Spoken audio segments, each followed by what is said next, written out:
салом бинандагони азиз, сархати хабарҳоро аз радиои озодӣ имрӯз ман Зарангези Наврӯзшоҳ тақдими шумо мекунам. дар чанд дақиқаи баъдӣ ҳамроҳ дар робита ба ин мавзӯъҳо суҳбат хоҳем кард. абдусаттор пирмуҳаммадзода, хабарнигори боздоштшудаи тоҷик, дар номае аз зиндон гуфт ӯро заданду шиканҷа карданд. мақомот масъалаи сохтмони метро дар душанберо баррасӣ намуданд. бонки осиёии рушд ба тоҷикистон $50 миллион кӯмаки бебозгашт медиҳад. хабарҳои дигар ҳам дорем. мақомоти тоҷик масъалаи сохтмони метроро баррасӣ карданд. завқизода, вазири рушди иқтисод ва савдои тоҷикистон, дар ҷаласаи комиссияи байниҳукуматӣ бо ҳамтоёни кореягии худ ин мавзӯъро матраҳ кардааст. хабаргузории ховар бо истинод ба вазорати рушди иқтисод навиштааст дар ин ҳамоиш, ки намояндагони корхонаву ширкатҳои азими ҷумҳурии Корея, аз ҷумла ширкати роҳи оҳани миллӣ ва корхонаҳои истеҳсоли мошинҳои электрикӣ иштирок доштанд, намояндагони ду кишвар масоили техникаву иқтисодии сохтмони метро дар Душанберо баррасӣ кардаанд. аз ин пеш дар моҳи марти имсол вазорати нақлиёти тоҷикистон хабар дода буд, ки бо ширкати роҳи оҳани миллии Корея барои сохтмони метро дар Душанбе ёддошти тафоҳум имзо шудааст. соли 2019 расонаҳо аз қавли ҳукумати шаҳр хабар дода буданд, ки тибқи нақшаи генералии пойтахт нахустин хатти ҳавоии метро охири соли 2040 мавриди истифода қарор мегирад. сокинони тоҷикистон, ки махсусан дар фасли зимистон дар истифодаи нақлиёт мушкил доранд, солҳост орзуи сохтмони метроро мекунанд.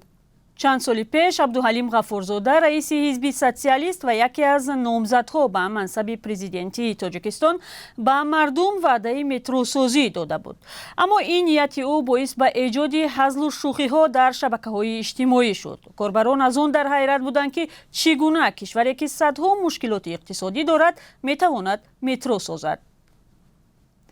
абдусаттор пирмуҳаммадзода, рӯзноманигори тоҷик, ки ба ҳамкорӣ бо созмонҳои мамнӯъ гумонбар аст, дар номае аз дохили боздоштгоҳ гуфтааст, ӯро он қадар заданду куфтанду ба барқ монданд, ки розӣ буд бимирад. нусхаи номаро, ки муаллиф хостааст ба хотири ифшои саҳнасозиҳои ҳукумат расонаӣ шавад, рӯзи 19 октябр ба радиои озодӣ расонданд. нома дастӣ навишта шудааст. радиои озодӣ имкони мустақилона санҷидани онро надорад. абдусаттор пирмуҳаммадзодаи 44сола ва падари 4 фарзанд 8 июли имсол дастгир шуд. худаш дар нома навиштааст, аз рӯзи аввал зери фишори равонӣ ва шиканҷа буд, то иттиҳоми ба қавлаш бофтаву сохтаи мақомоти милисаро бар дӯш бигирад. вай навиштааст, зери фишори ҷисмонӣ дар навор матни навиштаи мақомотро дар бораи гӯё робита доштанаш бо мухолифон ва омодагӣ ба инқилоб хондааст. номаи пирмуҳаммадзода дар рӯзҳое расид, ки муҳокимаи парвандаи ӯ паси дарҳои баста ҷараён дорад. мақомот ба суолҳо дар пайванд ба қазияи ӯ ва рӯзноманигорони дигари боздоштшуда посух надодаанд. пирмуҳаммадзода гуфтааст, айбномаи зидди ӯ сохтаву бофта ва фармоишиву сиёсӣ асту ҳадафаш тарсондани ҷомеаи журналистии тоҷик мебошад. тафсилоти номаи пирмуҳаммадзодаро шумо метавонед дар сомонаи озодӣ бихонед. вакилони парлумони Қирғизистон рӯзи 20 октябр тарҳи қонунеро қабул карданд, ки дар ҳолатҳои махсус додани аслиҳаро ба сокинони ноҳияҳои наздимарзии вилоятҳои Ботканду Уш қонунӣ мегардонад. ба ҷонибдорӣ аз қонуни мазкур 63 вакил ва зидди он 3 вакил рай доданд. то ин замон тарҳи қонун пушти дарҳои баста баррасӣ мешуд.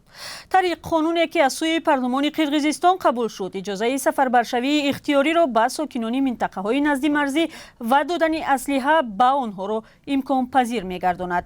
тасмими додани силоҳ ба сокинони минтақаҳои назди марзии Қирғизистон пас аз муноқишаи охир дар марзи Тоҷикистону ин кишвар сурат мегирад.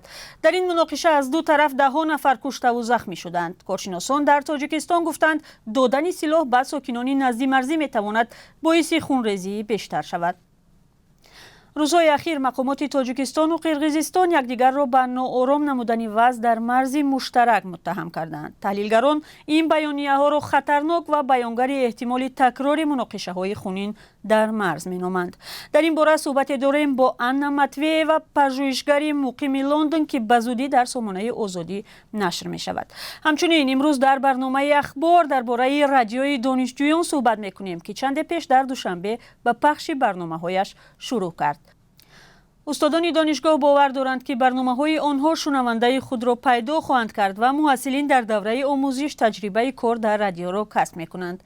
همکارمان سرویناز روح‌الله از روز اول کاری روزنامه‌نگاران نوقلم گزارش دارد و درباره فعالیت این رادیو و نقشه‌های آینده کارمندانش در برنامه اخبار نقل خواهد کرد.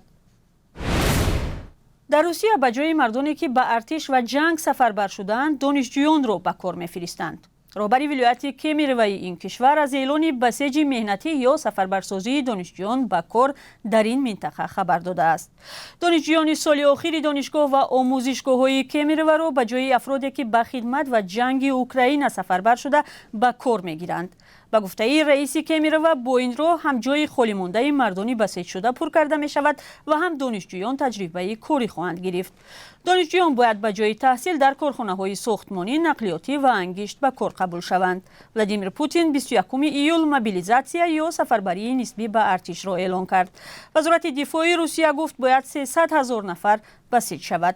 رسانه‌ها می‌نویسند از اکثر کارخانه‌های عظیم این کشور طلب شده است که 10% کارگرانشان را به خدمت سفربر کنند. شکایت‌ها از سفربری مجبوری افراد بیمار و مهاجران هم کم نیست.